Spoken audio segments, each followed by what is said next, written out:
Welcome everyone. I am delighted to welcome all the participants from probably all over the world to attend this webinar. Very happy to welcome Daniel Stane and Dorian Patricia Baroni to be our speakers today. First, I would like to introduce myself. I'm Isabelle Pujol. I'm the founder and director of Pluribus. And Pluribus is a global diversity and inclusion consultancy. We are passionate and committed to support individuals, teams, organizations to succeed through the values of inclusion and diversity. And we have projects all over the world in various organizations. And in fact, we created Pluribus 10 years ago, and we just published a book, Inclusion Around the Clock. We wanted to find a way to celebrate this key milestone, and we thought that maybe one way of doing it was to, share our stories, our passion for all the different dimensions of diversity with the big umbrella of inclusion. So we have 13 different authors, and every chapter is dedicated to one topic. So in order to share, this passion, we decided in December last year to host a monthly webinar. And each time the webinar is hosted by one author. And so today, Daniel Stane, who is based in the UK, in London, and he is the UK and Ireland director for Pluribus. He's the one who's going to talk about his own chapter on making the link between inclusion and innovation, engagement. And Dorian Patricia Baroni, who has been also been working with Pluribus from the very beginning, will make a connection and speak about the issue of psychological safety. So before we start, I just would like to say that this webinar is being recorded. So it means that you will be able to have access to the webinar, after the call, and we could also use the video whenever you feel appropriate. There is also a possibility to ask questions during the conversations we're going to have together. So on the bottom of the page, you should have a little icon where it's mentioned Q's and A's. So please do not hesitate to either write your questions, and we will check throughout the 1 hour, or also if you want to send us an email, and we could always come back to you with the information. So the 1 hour that we have together is now starting, and I'm very, very happy to hand over to Danielle, who's going to give us the structure of how we're going to spend this 1 hour together, and then to Dorian and Patricia. Okay, so Danielle, the floor is yours, virtually. Thank you, Isabel. I'm delighted to be here in this wonderful virtual way that seems to be more the norm these days. And yes, as Isabel said, to give you a relatively quick overview of the chapter which I contributed to Inclusion Around the Clock, entitled Drive Innovation Through More Inclusive Employee Engagement. So very similar to the title of this webinar, where we've also added the piece around psychological safety. So just to give you a sense of what I'm going to be covering, I'll be looking at the 3 hallmarks, I've called them, that have enabled the successful organizations, many of whom we've worked with and been able to observe the hallmarks that have enabled them to sustainably leverage diversity of thought across their workforce. And so those 3 are, firstly, committing to the development of all their staff. Secondly, how they and their leaders have been able to uncover people's hidden strengths and personal drivers. And thirdly, how they've built an environment of innovation trust, which is very closely connected with psychological safety, and to build that and the confidence within, particularly within teams of people working together. In my book, what I've in my chapter in the book, what I also do within each of these hallmarks is to share a number of what I call engagement enablers. So these are some of the mindsets and strategies that leaders and teams within these organizations have developed, they've modeled successfully over time. I'll be sharing just one or two of these today.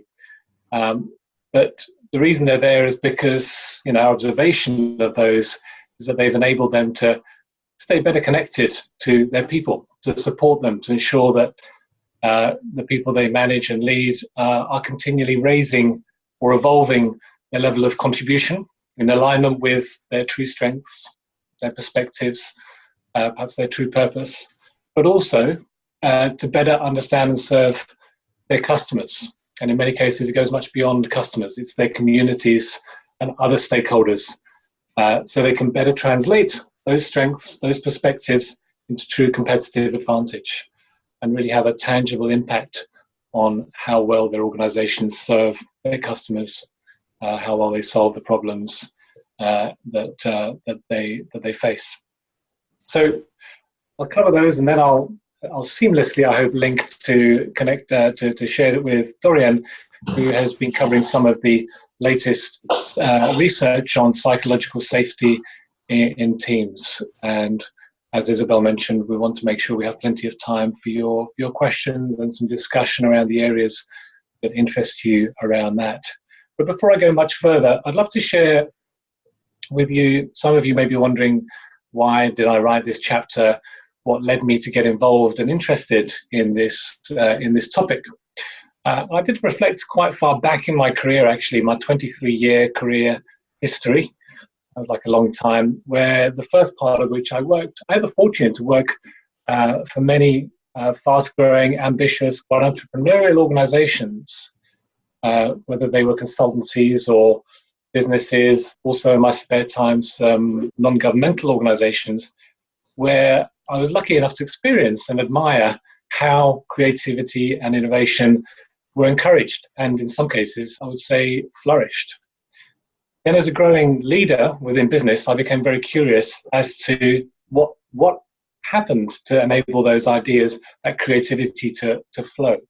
I noticed sometimes it was down to particular leaders who I came to respect for their ability to create that environment of trust where people could share any idea that came to them, no matter how different or interesting it seemed to be. But then the last 15 years working, particularly focused on working with organizations on becoming more inclusive, more conscious in the way that they operate, and in some pretty challenging sectors as well, thinking about the work I've done in pharmaceutical, tech companies, finance companies, where innovation has been so crucial to their survival. So I began to notice and then research what they were doing in terms of their commitment to their people or to inclusion, but particularly those who continually built on their D&I journey, who never seemed to rest on their laurels, always seemed to challenge themselves to go further. I remember one of my first clients, about 12 years ago now, one of the best known IT companies in the world, who people at the time loved to criticize. And I always remember speaking to a senior hiring leader at that time who said, for the first time, they were beginning to notice a fall off from people wanting to join them. When they went around the universities, they were used to the longest queues, and suddenly those queues were forming behind some of their competitors. And this is an organization which has diversity and inclusion as one of its core values. So observing companies like this and what they've done over time to, as I say, continually challenge themselves, continue to invest in their people, and continually reinvent themselves in a way they want to be able to withstand the high pressure, high competition in their particular environment. That's some of what led me to get interested. I started to research, I started to write some blogs, and then recently, last year, I was privileged to be able to contribute some of my observations to the book. So let's go to this concept of diversity of thought, because I don't know about you, but when I stand in front of groups of executives for the first time, they've invited us to talk about inclusion. I know that they're often wondering, they often say, why are we talking about diversity? Isn't it obvious? We're all diverse. And then within a short period of time, when we nonetheless do explore diversity, they're often surprised at how much we're diverse. But at some level, they were right. Diversity is obvious. But often we miss the point in those conversations. What we all want is to tap that inherent diversity of thought that's in each of us, that's informed by our own mix of experience and coloured by our gender or our age or our cultural background and so on. But whether you see your organisation as diverse or not, most of us can all do more to improve the generational or gender or ethnic balance. But what we can't escape from is that inherent mix that's in each of us, and the fact that if we could find a way of leveraging the thinking, the contribution from each person in alignment with their goals, their purpose, their strength, as I said, and the organization's goals, we could be so much more effective and innovative. So arguably, diversity of thought is the most powerful way in which we're all different. It's a combination of everything that we've learned about ourselves through our families, our cultures, our socialization as we've grown up. And I wonder, when you think about your teams, your colleagues, your clients or suppliers, how often do we think about the fact that each of us has experienced a completely unique set of interactions with different people in different places around different subjects and developed different methods of thinking, of processing information? Because, of course, as soon as we recognize that, as soon as we remember that unique way that we've absorbed and processed all those interactions, we realize that in essence determines who we've become. It drives our thinking, drives those unique ideas we can offer, and ultimately our behaviors. But we'll come more to those behaviors shortly. And if we can leverage it, of course, that we can start to tackle some of the harder, crunchier strategic challenges that face us. How do we begin to evolve the needs of our markets, evolve to meet the needs of our markets, rise to the rapid technological advances going on around us, and so on. So the key point here, that leads to my first hallmark, is when this inherent diversity of thought in all of us becomes recognized and valued in organizations, it can lead to a shift both towards a greater appreciation and inclusion of all aspects of diversity, and also a culture that stimulates unprecedented levels of creativity and innovation. So most of us here probably know that diversity is at least as important as individual ability. It's counterproductive to ignore it. If we're hiring, we need to consider the team, not just the individual position. So let's speak to those. Let me give you a quick overview of some of those hallmarks. What we've noticed organizations do over the years that have really seem to have leveraged this diversity of thought. And the first one is, as I mentioned, this commitment to the development of all staff. So what I've noticed is this clear link between an organization's desire to promote learning across the board and its capacity for market-beating creativity and innovation. So organizations who have the policies, but also the committed leaders in place to deliver on growing the talents of all their employees, so not just the talented few, have been able to reap the rewards of better performance, and colleagues who just feel more engaged as a result of the fact that their strengths, their capabilities, they feel that they're being utilized and developed. But to do this, it's one of these very easy to say, hard to do things. It really means a considerable cultural shift and shaping an environment where everyone in the company, management and non-management, subscribes to this way of thinking to support the development of everybody.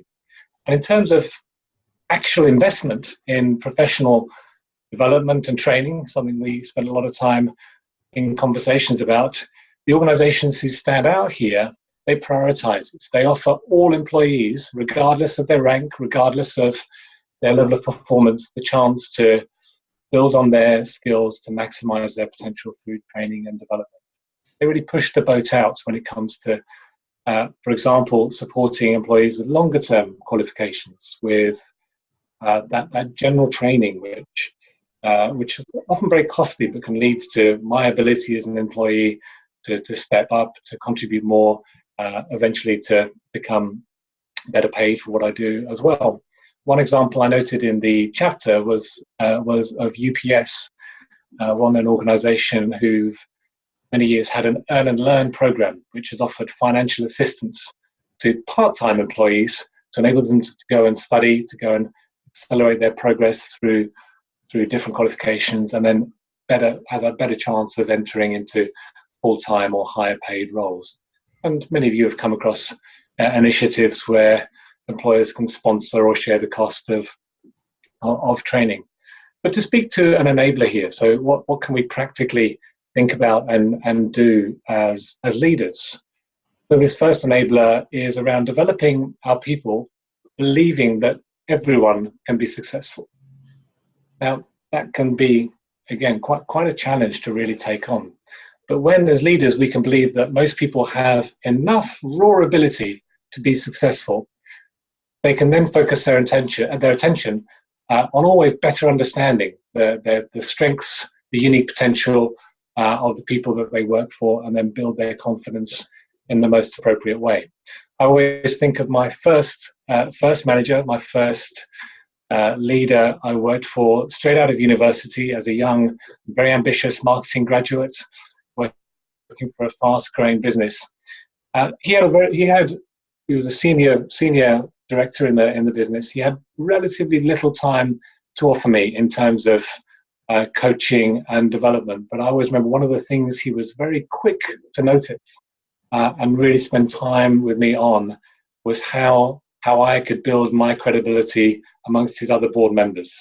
I was at some level a bit of a new entity, a young marketing graduate in an organization that didn't have many new graduates, generally more experienced people, and forming a new department, a marketing department, for the first time. And on that input he put into developing my confidence and ability to relate to those other directors, well, for one thing, helped me to stay around for a few years before I left and joined a much larger company, having had some very good experience there. So the challenge comes for us as leaders when it comes to selecting the employees, the team members, for those critical on-the-job development opportunities. I say critical, often they're often not as abundant as we wish they were, those stretch assignments. And what often happens? Well, we choose the people that we feel comfortable with, we've got some affinity with. And why is that? Well, because it's pretty natural to do so. And then we often see managers who have very similar looking or sounding people who report to them. And this is very human, but whether these have been conscious decisions or not, it's worth noticing the impact these preferences or bias can have on the diversity of my team, on our organization's ability to succeed. So when it comes to having development conversations, it can be challenging to have that conversation about opportunities for improvement with someone who I obviously find it more difficult to relate to, or just don't know very well. And the point is, if we don't manage our attitude or our reactions around that kind of discussion, the differences in viewpoints or lack of true trust can take away from any constructive development. So the key thing, as always, in development is awareness. If we can become more aware of the basis of our choices, the blind spots we have, the biases we have, then we can start to do something about it. We can start to at some level tune in better to each individual employee and start to fashion development opportunities that can help them. That's going beyond what we've traditionally thought they're capable of. That's a first hallmark and enabler. me move to the second one, which was around uncovering people's Daniel, hidden strengths. Yes. Sorry to interrupt you. Just the practical things on the webinar. Your camera seems to jump a bit. I don't know. Is it my bouncy table here? I wonder. Yes, probably. So, yes. Thank you. I'll bounce less. How about that? Thank you. Thank you. Otherwise, the sound quality is okay, I hope.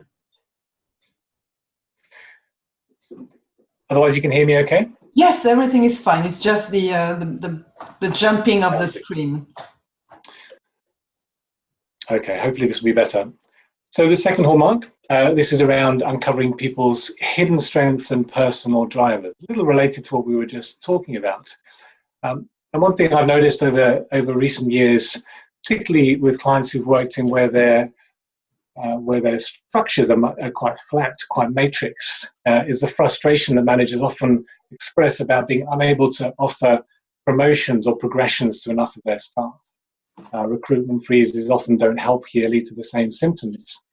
And managers often feel that their hands are tied in their ability to be able to develop and nurture a more balanced pipeline of talent, bring in that diversity and develop it.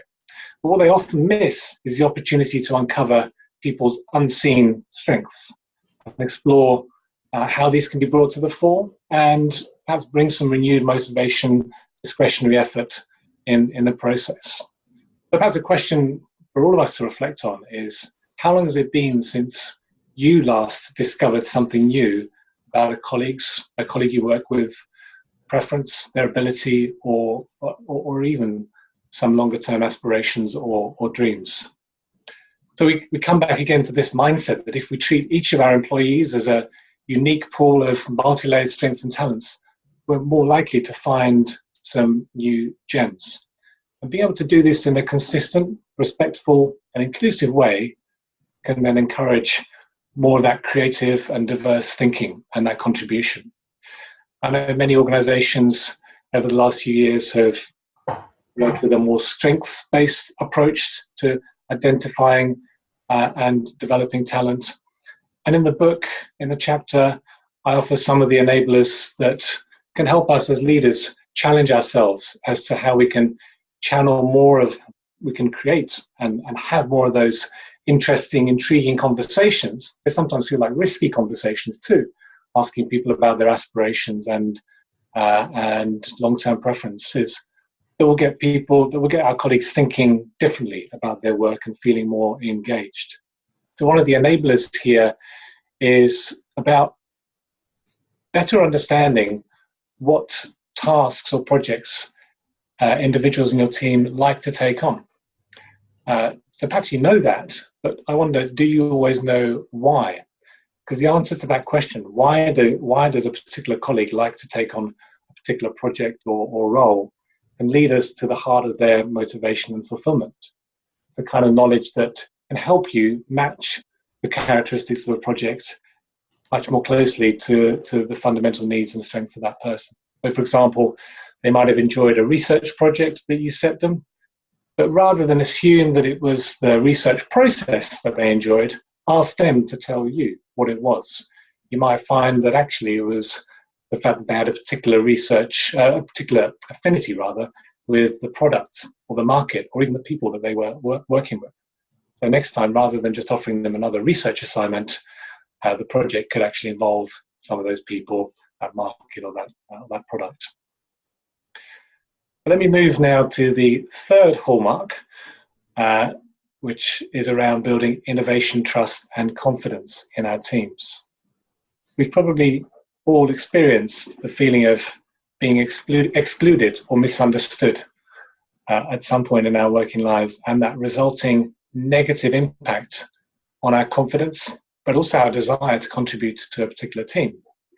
On the other hand, when we feel truly empowered, when we feel confident, when we feel understood and supported, it means we're often willing to dig much deeper for those great, potentially innovative contributions and share them with others. So what Innovation Trust speaks to is where employees in an organization, where organizations employees in an organization that welcome all points of view feel more comfortable about expressing their perspectives without the fear of negative consequences.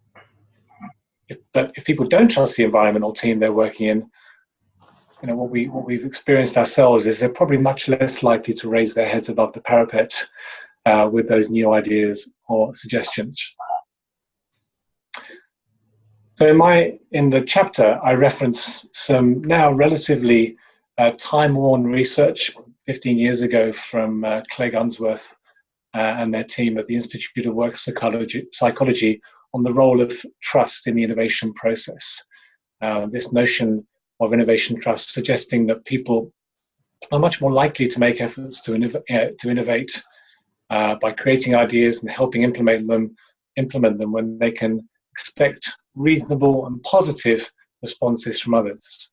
And the results of that particular research suggested that people are much more likely to get involved in the innovation process when they believe their ideas and suggestions will be listened to, and that they'll also share in some of the benefits that the team or the organization will accrue.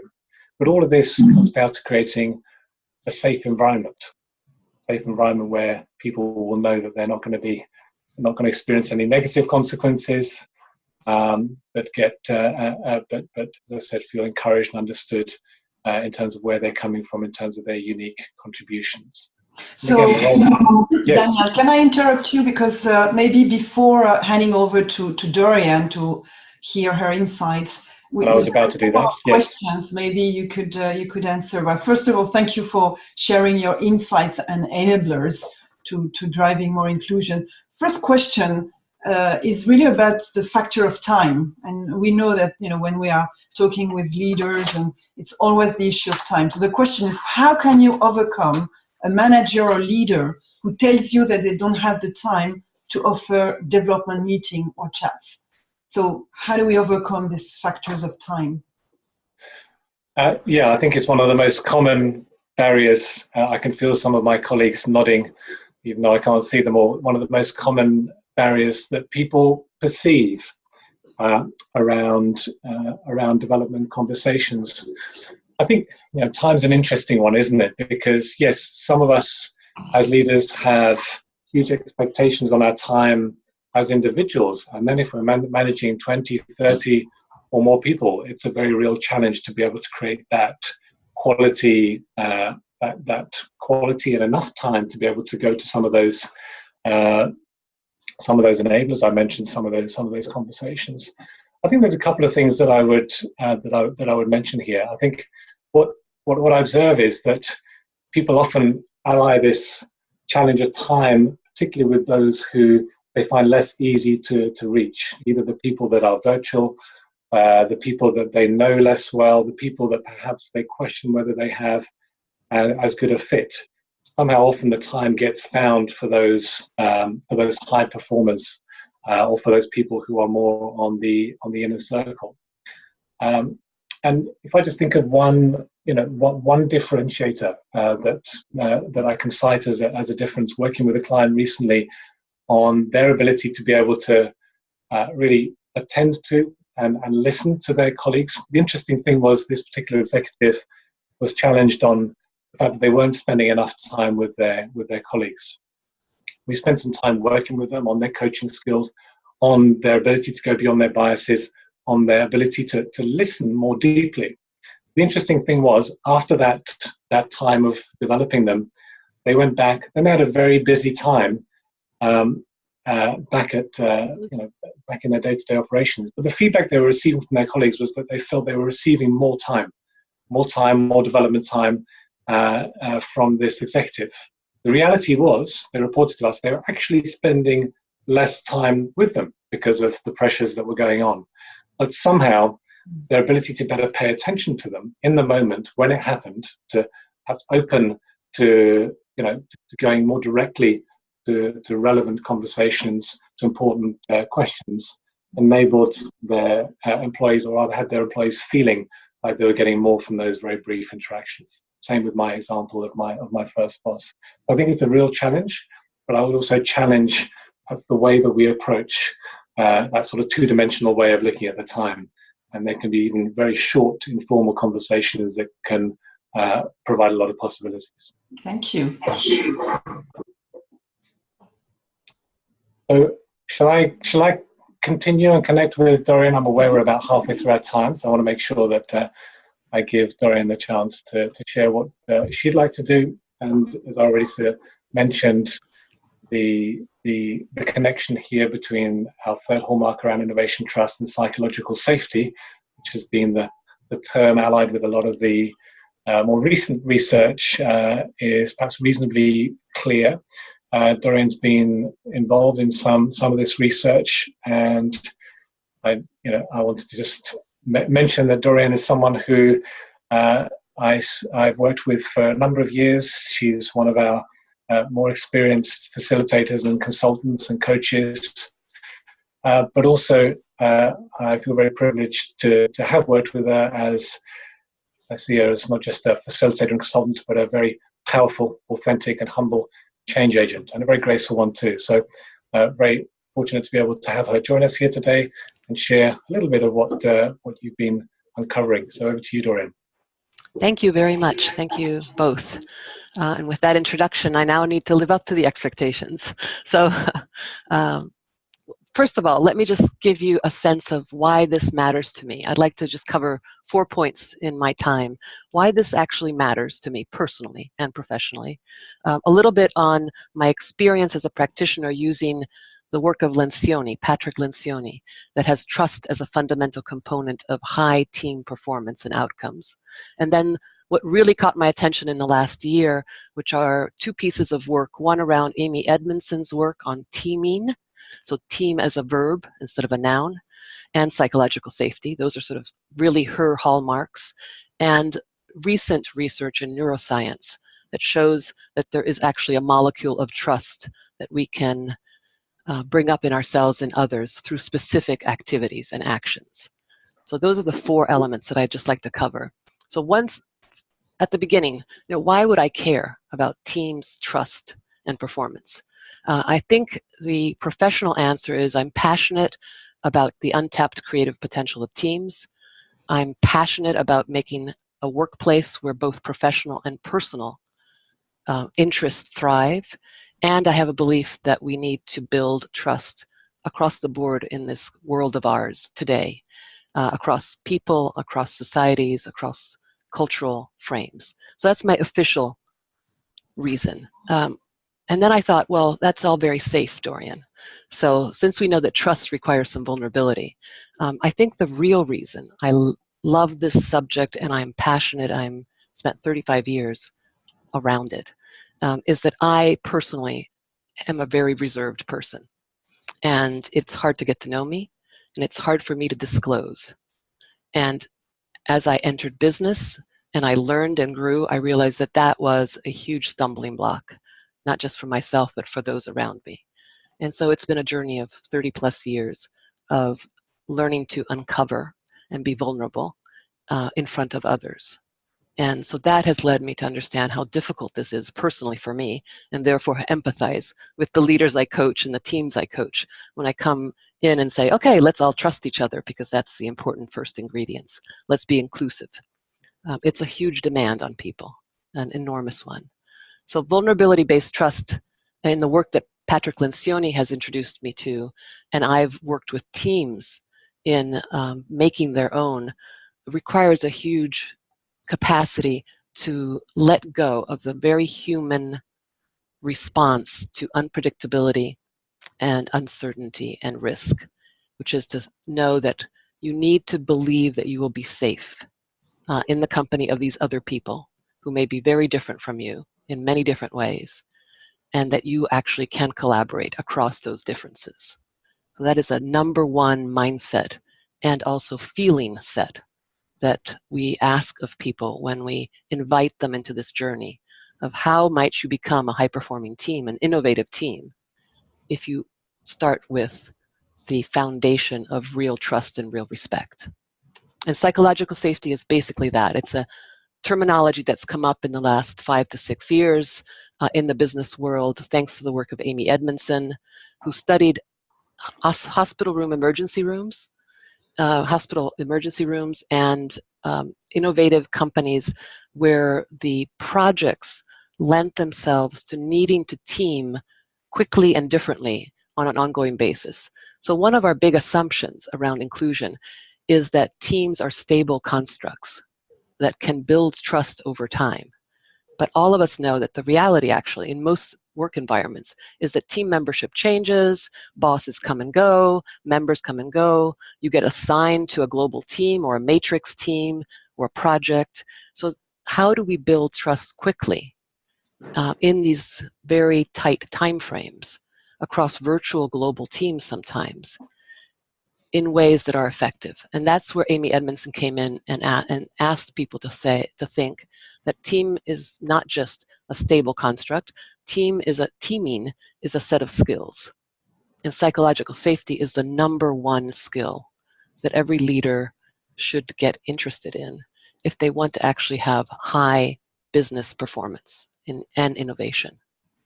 And it requires that people disclose who they are, who they really are, what they really believe, and that they feel comfortable disagreeing. Because all good innovation requires conflict. It'll just come up. Teamwork is not smooth.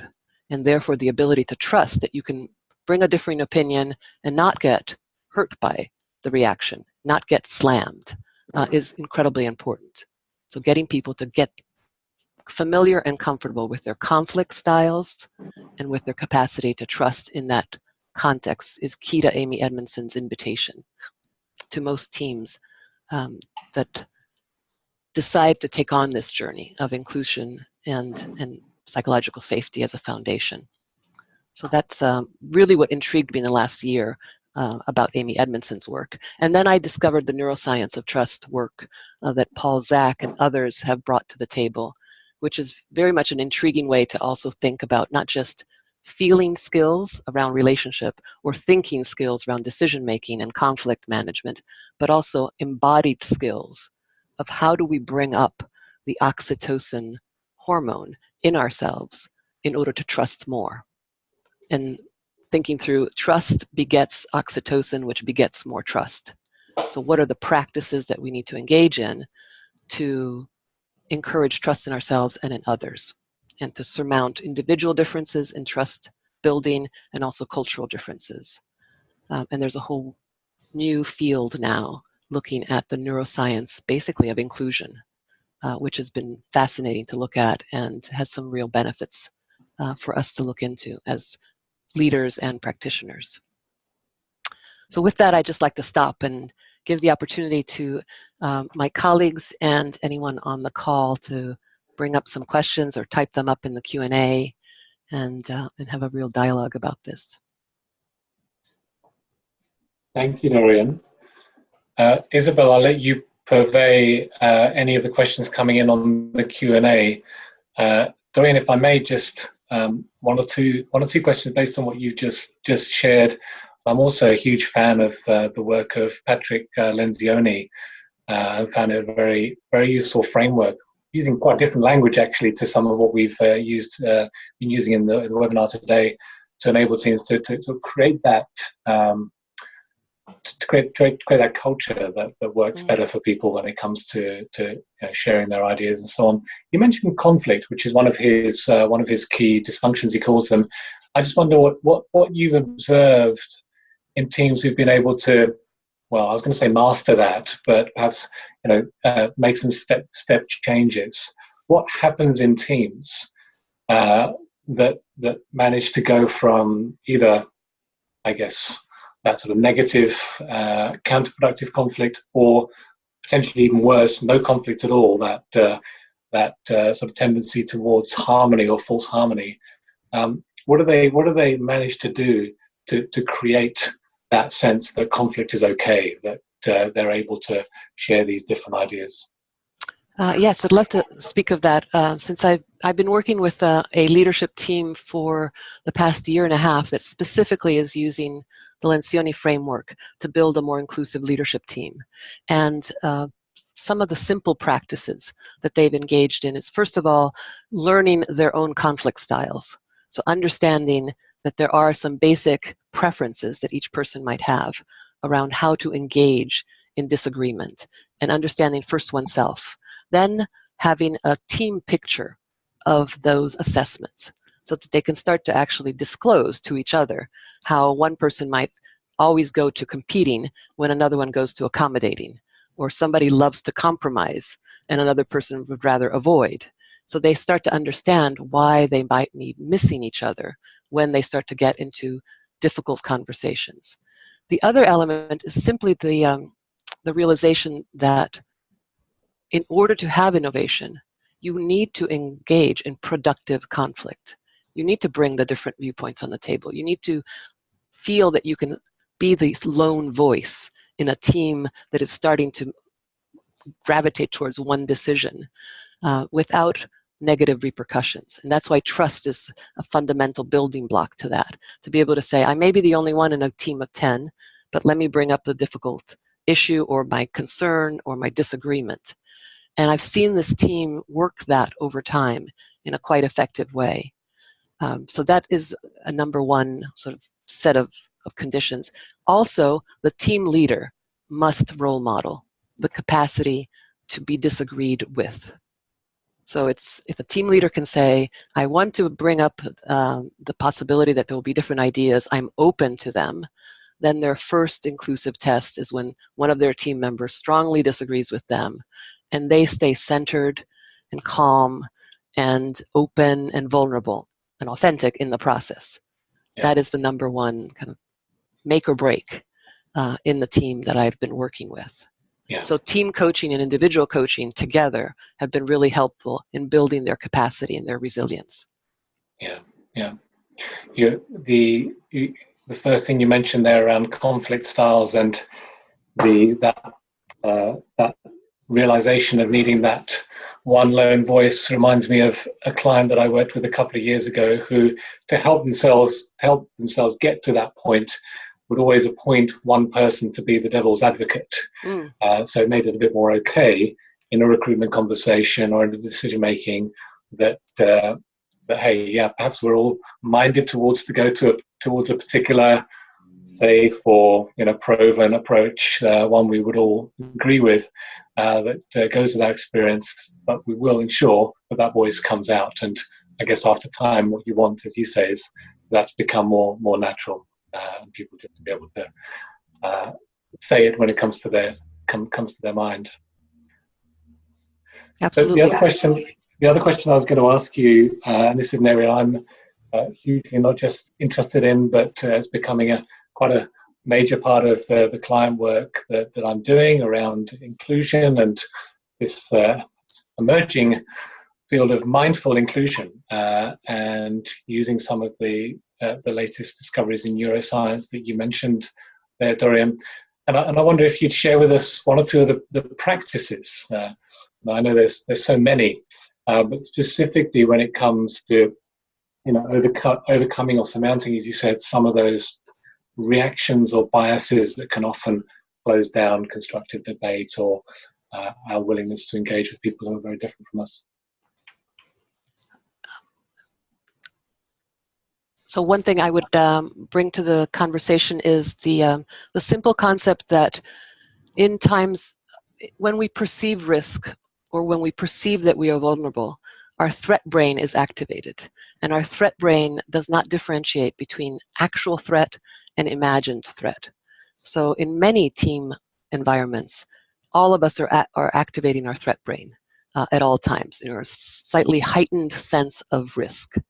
And therefore mindfulness practices that can bring us more into safe brain, which is a simple kind of layperson's terminology for the capacity of our brain to access our higher functions, to not get into fight or flight or freeze unconscious modes, are really helpful. Some simple practices that I've learned about and introduced in my coaching have been sort of simple mindfulness practice around the breath. So just a 60-second pause of quiet, mindful breathing will re-establish equilibrium for most of us if we're activated or triggered or adrenalized in some way.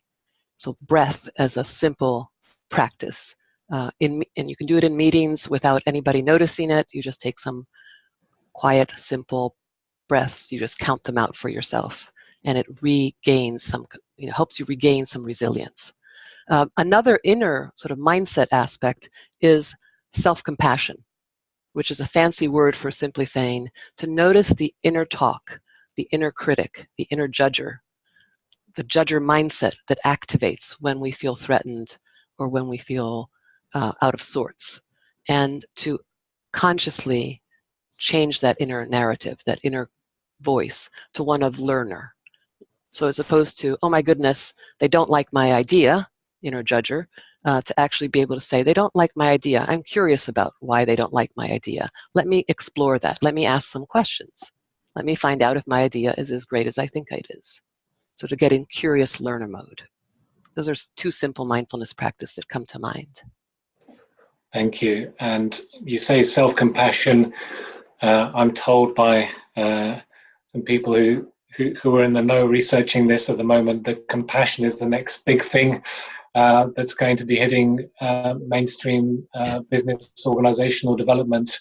And I know in our conversation a few weeks back, you mentioned self-compassion, as you just explained, but also that ability to step into, I suppose, a compassionate sort of mindset where we can better identify with, I suppose, the commonalities that we all have.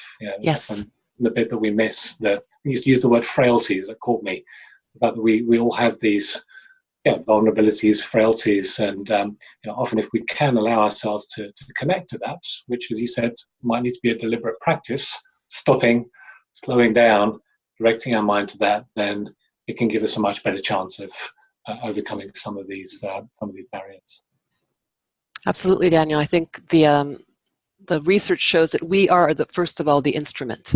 So to work our own capacity to recenter, be compassionate with our inner voice, then gives us the capacity to look and see what's the commonality, the common humanity that we share with someone else who may be appearing to be very difficult to us.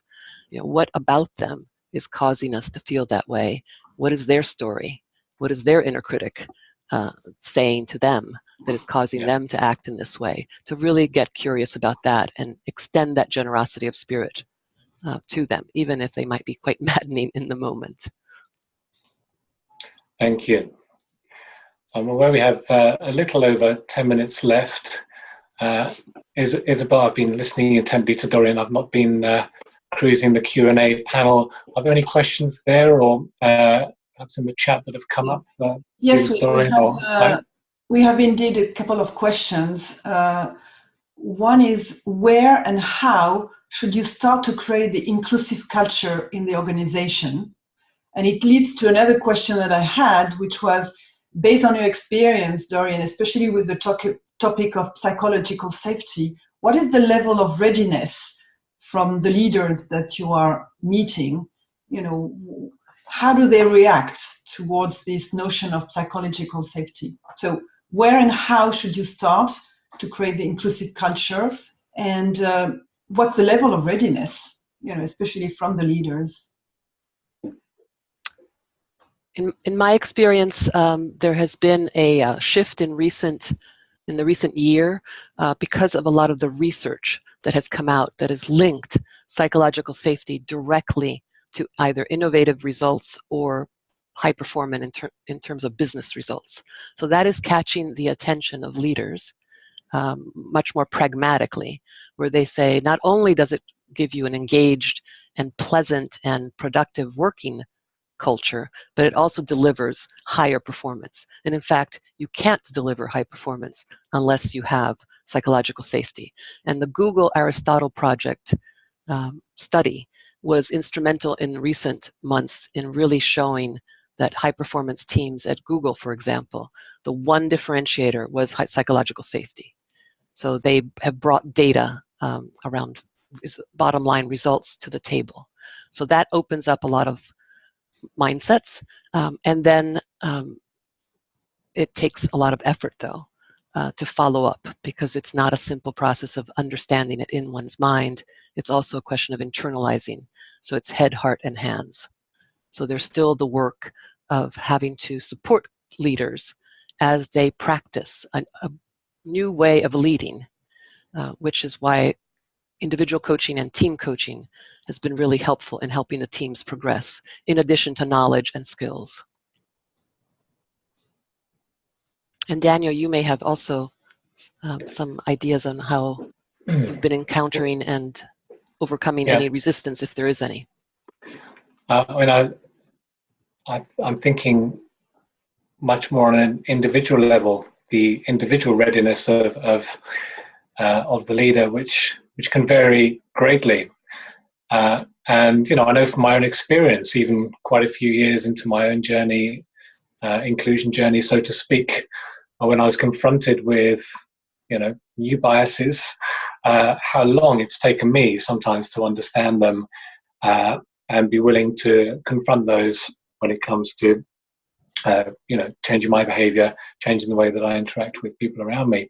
So I always try to remember that when I've done a lot of coaching of individual leaders around their bias, that I suppose back to awareness being key, and it can take quite some time for someone to recognize not just that something may be manifesting, some bias may be manifesting that's preventing them from truly connecting or creating that sense of safety for everybody. Might be there for some, but others who just get different signals, get different feedback from them, and in some cases also why those biases or blind spots are there. So I think it can sometimes take a very gradual approach.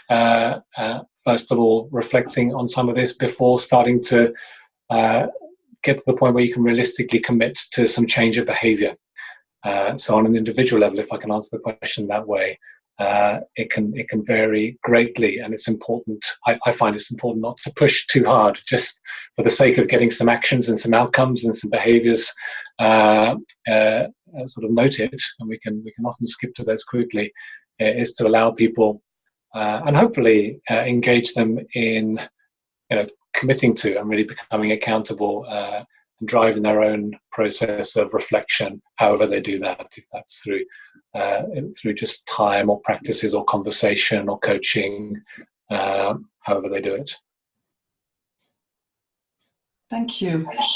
I have one more general question for both of you, more from an organizational standpoint. So what happened and what would be your recommendations with global organizations who might have some diversity and inclusion initiatives and strategy at a local level, and some organizations who are more having a sort of a centralized diversity and inclusion program? So how do you reconcile? What would be the best way for an organization? Because sometimes organizations start by having local diversity and inclusion initiatives, and they don't necessarily communicate on that. And sometimes they want to actually centralize it and roll out a big diversity and inclusion programs for their teams and leaders. What would be your views on that? Very different kind of question. Dorian, would you like to go, or shall I start? Please start, Daniel. Yeah, I mean, I suppose we all probably have some experiences yourself as well, Isabel, in terms of where clients have successfully managed to connect some of those. In my work, I'm increasingly finding that having the internal champions, whether they're locally or globally, who are motivated and see it as part of their role to want to share the best practice, share what they're doing, make those connections. So whether there are local initiatives and central initiatives, and often it is the case that there are both, and for good reasons. Yeah, things need to be driven from the top, and there's some consistency and language and a particular developmental approach. And then, of course, it's important for people to take ownership at a local level. In my experience, where the two work well together, where they don't start to sort of create conflicting messages and people wondering wondering about where they should go on what's more important is where you've got internal champions who are committed to creating that bridge. And that's not always the people with diversity and inclusion in their title. Often for them, they're doing what they can, but it's the people in the operation who can, particularly senior people, who can make much more sense of a global centralized initiative at a local level, and therefore, show where they're both aligned or what they can do to supplement. What about you, Dorian or Isabel, for your perspectives? I'll share my perspective, and I think both of you know my option C is always my favorite, which is both. So I believe that there is a role to be played by central initiatives always in change management, because role modeling and credibility and authenticity at the very top of an organization or at the center of an organization is key. And there's the reality that most organizations are really networks of connections, and therefore grassroots and team by team and local passion and emergence is also vital. And to be able to actually show that this ecosystem of change has a real purpose and a real heartbeat around the organization is key. And I would say that the central change initiatives need to really be humble, to really show that it's hard work, that they're not perfect yet, that they are trying things. So for leaders to be able to say, yes, we are on the journey along with everyone else in the organization. We will stumble, we will fall, we will make mistakes, we will learn, we will grow. We're not perfect yet, but we're on the journey with you, is, I think, a very emboldening and inspiring thing for employees throughout the organization to hear and see. Well, thank you, Dorian. So it leads us to maybe the last questions, because I realize it's already 3:27, at least in Brussels. The question is, how do you know when you have a trust issue when you are working virtually without visual cues? How do you know if there is a trust issue? It's much harder, is my first reaction to that. I mean, just straight off the bat, I would say, and as more and more of us are working virtually and managing teams virtually, the mantra, so to speak, is we need to do more than we otherwise would to go below the surface, and not to assume that no news is good news. That, hey, if I'm not getting complaints, if people aren't coming to me, then that they're feeling included, that they're feeling like it's a good team environment, and that then requires some perhaps new and ultimately creative ways, or different ways in which we need to make sure that we're connecting with those people who we experience primarily virtually, and have some of the conversations we've mentioned earlier in this webinar. Yeah, I would concur. I think the first wise assumption by any person is that there is not an enormous high bandwidth of trust if you've never met and you've never worked together. That doesn't mean you can't extend trust, but you should assume that trust will need to be built. And therefore, even in a virtual environment, to think through some simple practices to get to know each other, to inquire, to make room for disagreement, especially if you're on frequent virtual telecalls and a particular colleague or group of colleagues is always silent on the other end of the line when a difficult decision needs to be made, to really take the time to ask, are you feeling safe about disagreeing? Are there any disagreements? To really inquire into that. Well, thank you. Thank you both. I just aware of the time and that we're going to close this webinar. If people have questions, please do not hesitate to send us by email your questions, and we'll make sure to follow up with you. Well, thank you so much to Daniel and Dorian, Patricia. You've been absolutely wonderful. I mean, I wish we could have another couple of hours just to continue addressing this topic. I really feel grateful for what you're bringing and your thoughts and insights. So thank you so much. Happy to announce that the next webinar will take place on the 28th of September. It will be hosted by Burcu Yalman, who's our Pluribus director in Turkey. And the time will be 5 p.m. Brussels time. So we will send out the new information about the next webinar, but also the recorded version to everyone. And you know, do not hesitate to follow us on Twitter or Facebook, Pluribus News. There are a lot of things happening, so we'd be more than happy to get connected with all of you. So thank you so much, Daniel and Dorian, for your contribution and a very, very insightful conversation. So thank you, everyone. Thank you for your contribution and participation, and till the next one. Bye.